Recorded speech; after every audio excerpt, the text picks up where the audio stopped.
U.S. calls on Russia to release imprisoned opposition leader Navalny immediately. Here's a summary of the article. Austin's comments in Prague on September 9 came amid mounting evidence that Ukrainian troops have made advances in the southern Kherson region and in districts east and southeast of Kharkiv, Ukraine's second-largest city. Ukraine's general staff claimed that troops advanced 50 kilometers east and southeast of Kharkiv in 3 days. The defense ministers discussed defense policy, not politics, and analyzed how the war is going and what weapons Ukraine needs, along with specific plans to supply them, he said.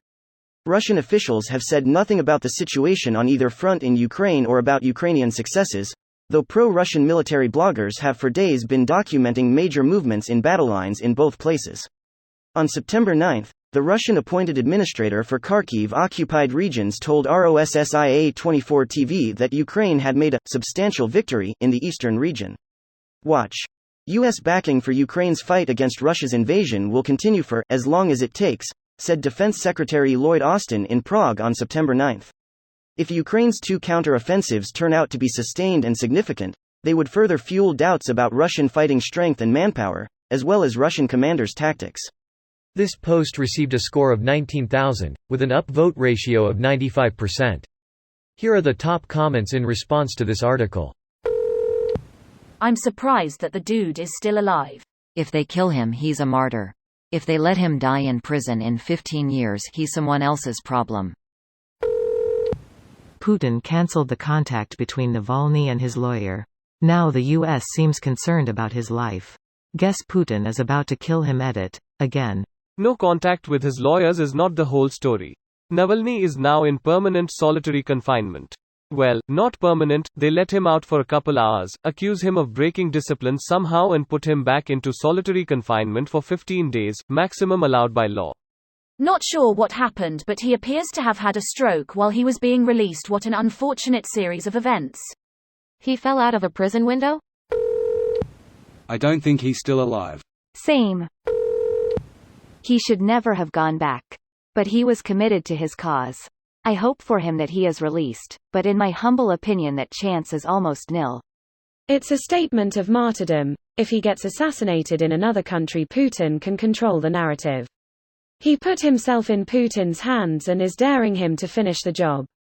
There's zero question of who kills him right now, and that's important for keeping a movement going after his death.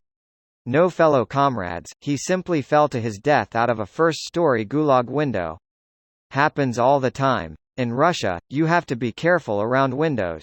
Like Ravel Maganov. Only if you stop helping Ukraine, Russia probably. TBF, that's how negotiations work. So nothing will come of this. Yep. Prior to the invasion of Ukraine, Russia basically made a list of demands to the US, NATO in exchange for him not invading. The US of course rejected them, but the point is that Putin has a history of those kind of demands. Naturally, I expect that the US will continue to support Ukraine. Or what? We are already on bad terms. It's so people are aware that he is still trapped. Nothing more or less. How can the US saying this do anything but hurt his chances? The headline reminded me that Brittany Griner is still over there. We need to give this guy all the support we can. And also Ilya Yashin. Unfortunately, isn't really anything we can do. There's no freaking way. He'd be putting a nail in his own coffin. Navalny is likable. Edit. Likable too? Young people? And progressives in Russia, not part of some dinosaur era. Putin's a dinosaur, comparing himself to Peter the Great. No young person has said I want to go back to the era where horses were transport. Ever. Navalny is not likable. He called immigrants in Russia cockroaches and called on Putin to be more brutal against Georgia during the Georgian War, saying he would have liked Russia to launch cruise missiles on the capital. Oh, and he also doesn't want to give Crimea back to Ukraine.